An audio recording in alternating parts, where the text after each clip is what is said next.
आप सभी लोगों ने मनोज बाजपेयी का नाम सुना होगा और आप कह सकते हैं कि एक बॉलीवुड के सफल अभिनेता हैं।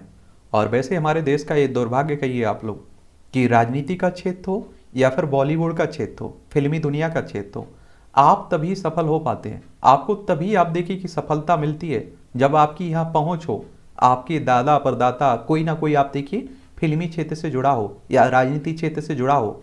लेकिन ऐसे कम ही लोग होते हैं जो अपनी दम पर, अपने संघर्ष के बल पर इन क्षेत्रों में आप देखिए अपना झंडा गाड़ पाते हैं। और आप सभी जानते हैं उनमें से एक हैं मनोज बाजपेयी। और आप लोगों ने मनोज बाजपेयी की कई मूवियाँ भी देखी होंगी और कई सीरियल भी इनके देखे होंगे। और अभी हाल ही में ये चर्चा में है, इन्होंने आप देखिए हिंदू मुस्लिम का जो माहौल देश में बना हुआ है इस पर एक कविता लिखी हुई है या कविता इन्होंने गाई हुई है। और आप देखेंगे 2 मिनट की कविता काफ़ी वायरल हो रही है इनकी।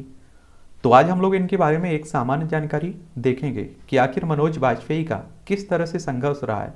क्योंकि आप सभी जानते हैं कि बिहार के एक छोटे से गांव में इनका जन्म होता है और अपनी दम पर ये बॉलीवुड में आते हैं और अच्छा सफल भी रहते हैं। मैं तो सफल ही मानता हूँ, आपकी स्क्रीन के सामने दिख भी रहे हैं आपको। तो अभी इनकी कविता जिसके कारण ये वायरल हो रहे हैं, ये कहते हैं, मनोज बाजपेयी कहते हैं कि भगवान और खुदा आपस में बात कर रहे थे, मंदिर और मस्जिद के बीच चौराहे पर मुलाकात कर रहे थे। ये हाथ जोड़े हुए हो या फिर दुआ में उठे कोई फर्क नहीं पड़ता, कोई मंत्र पढ़ता तो कोई नमाज पढ़ता है। और मुझे लगता है कि आप देखिए कि कोई भी धर्म, अगर आप लोग धर्म के अच्छे परिचित हैं और आजकल के दिखावा वाले धर्म गुरुओं से दूर रहते हैं तो मुझे लगता है कि आप लोग बेहतर काम कर रहे हैं। और ऐसा कोई भी धर्म देखिए लड़ना, किसी दूसरे के धर्म से नफरत करना नहीं सिखाता है। हर धर्म आप देखिए कि इंसानियत की बात करता है, मानवता की बात करता है। लेकिन हमारे देश की विडंबना कहिए, दुर्भाग्य कहिए कि अपनी राजनीतिक रोटियां सेंकने के लिए हर वो किसी भी धर्म के नेता हों, वो अपने लोगों की बलि देते रहते हैं, अपने लोगों को एक तरह से मुसीबत में डालते रहते हैं। अगर हम लोग मनोज बाजपेयी की बात करें तो इनका वास्तविक नाम मनोज बाजपेयी है और इनका जन्म 23 अप्रैल 1969 में होता है। इनका जन्म होता है बेलवा, जिला पश्चिम चंपारण, बिहार में इनका जन्म होता है। एक बार आप लोग बिहार को देख लीजिए, आप देखेंगे कि आपको बिहार दिख रहा होगा, पटना इसकी राजधानी है। उत्तर प्रदेश लगा हुआ है, झारखंड लगा हुआ है, पश्चिम बंगाल लगा हुआ है और इसकी अंतर्राष्ट्रीय सीमा नेपाल से लगती है। और इनके अगर हम लोग पिता की बात करें तो राधाकांत बाजपेयी इनके पिता का नाम, और जो पेशे से एक किसान, क्या है, किसान थे। और पत्नी की बात करें तो सबाना रजा और नेहा इनकी पत्नी का नाम है, जो अभिनेत्री है। इनकी एक बेटी है और नायला इनकी बेटी का नाम है। इनकी अगर हम लोग शिक्षा की बात करें तो खीस्त राजा हाई स्कूल बेतिया पश्चिम चंपारण से अपनी शुरुआती शिक्षा लेते हैं। उसके बाद आगे की शिक्षा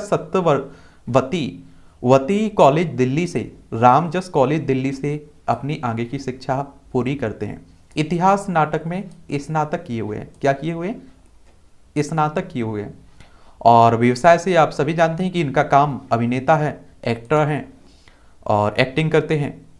उन्होंने एक नेशनल स्कूल ऑफ ड्रामा में दाखिला के लिए गए और उन्हें रिजेक्ट कर दिया और इस बीच 3 बार नेशनल स्कूल ऑफ ड्रामा में शामिल होने की कोशिश की, पर हर बार उन्हें रिजेक्ट ही सुनने को मिला। इसके बाद वो अपने दोस्त की सलाह पर वेरी ड्रामा स्कूल से एक्टिंग थिएटर करना शुरू कर दिया और अब आप देखते हैं अच्छी खासी पहुंच बना चुके हैं।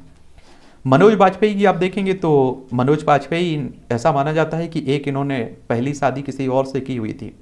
कहते हैं कि पहली शादी दिल्ली के किसी लड़की से की थी, लेकिन ये रिश्ता ज़्यादा दिनों तक नहीं चल सका। बाद में उन्होंने तलाक दे दिया था। इन दोनों के बीच अलग हो गए थे दोनों, ठीक है।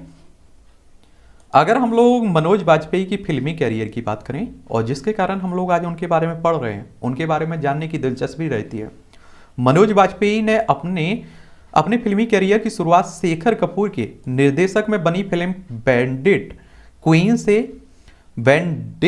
से वर्ष 1994 में आई थी। इस फिल्म में उन्होंने एक डाकू के छोटे किरदार में नजर आए थे।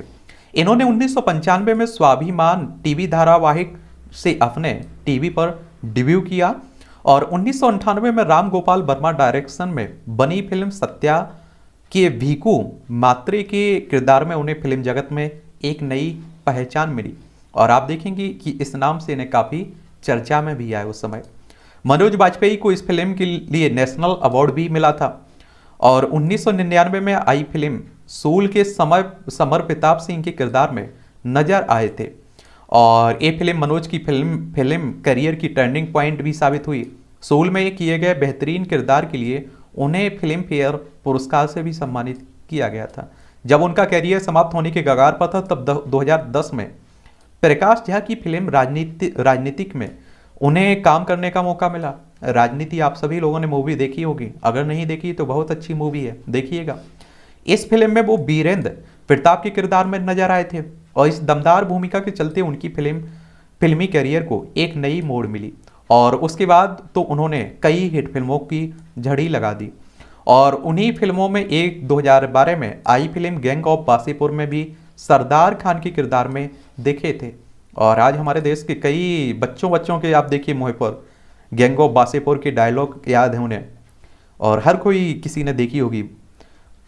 फिर आप देखेंगे 2016 में आई फिल्म तांडव के लिए उन्हें फिल्म पुरस्कार सर्वश्रेष्ठ अभिनेता के लिए सम्मानित किया गया था और इन सब के अलावा और भी कई हिट फिल्में जैसे गैंग ऑफ वासेपुर सीजन 2, तेवर, सत्यमेव जयते, बागी टो, नाम सबाना, 2021 में आई फिल्म मुंबई सागा में भी ये शामिल हैं। अगर टीवी कैरियर की बात करें तो मनोज बाजपेयी ने अपनी टीवी कैरियर की शुरुआत 1995 में आई टीवी सीरियल स्वाभिमान से की थी और आगे 2001 में टीवी सीरियल इनकाउंटर में भी वह अभिनय करते दिखे हैं। उसके बाद आप देखेंगे 2005 में टीवी सीरियल कम या ज़्यादा में भी इन्होंने काम किया है। मनोज का टीवी कैरियर इन्हीं कुछ शो के साथ सिमट सा गया और वेब सीरीज भी इन्होंने कई निकाली हुई हैं। मनोज बाजपेयी फिल्म में दमदार अभिनय के लिए जाने जाते हैं। वो के टीवी सीरियल भी कर चुके हैं और इस बीच वो वेब सीरीज में भी अपना एक्टिंग के हाथ आजमाए इन्होंने और मनोज बाजपेयी ने मिर्जापुर से अपने वेब सीरीज की शुरुआत की और जिसमें वह बेहतरीन अभिनय के लिए काफ़ी चर्चा में रहे। उसके बाद आप देखेंगे सीक्रेट गेम 2 में भी उन्होंने काम किया हुआ है, लेकिन Manoj Bajpayee web series the Family Man में किए गए बेहतरीन भूमिका के चलते मनोज बाजपेयी को दोबारा द फैमिली मैन सीजन 2 में काम करने का मौका मिला।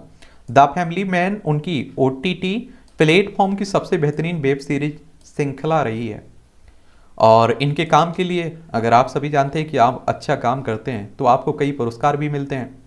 फिल्म फेयर आप देखेंगे सन 2000 में इन्हें सर्वश्रेष्ठ अभिनेता चुना गया। 1999 में आप देखेंगे सर्वश्रेष्ठ अभिनेता चुना गया फिल्म फेयर। जी सिने अवार्ड 1999 में सर्वश्रेष्ठ सहायक अभिनेता रहे। स्क्रीन अवार्ड 1999 में सर्वश्रेष्ठ सहायक अभिनेता का पुरस्कार मिला। नेशनल फिल्म अवार्ड सन 2000 वर्ष सर्वश्रेष्ठ सहायक अभिनेता के रूप में चुने गए। फिर आप देखेंगे स्पेशल ज्यूरी नेशनल अवार्ड 2003 में मिला। फिल्म फेयर क्रिटिक अवार्ड 2016 में मिला। पद्मश्री से अवार्ड से भी सम्मानित किए जा चुके हैं 2019 में। 2021 में फिल्म भोंसले के लिए नेशनल अवार्ड से भी इन्हें सम्मानित किया जा चुका है और इनसे जुड़े हुए कुछ विवाद भी है, उस विवाद के कारण भी ये काफ़ी चर्चा में रहे हैं। तो उन्होंने आमिर खान की फिल्म दंगल में काम करने से मना कर दिया क्योंकि उन्हें अपनी भूमिका पसंद नहीं आई थी और फिल्म चौक एंड डस्टर की निर्माता जूही चावला ने मनोज बाजपेयी को फिल्म से निकाल दिया और उनकी जगह ऋषि कपूर को क्विज मास्टर का रोल दिया क्योंकि उन्हें लगा मनोज बाजपेयी इस रोल के लिए फिट नहीं थे।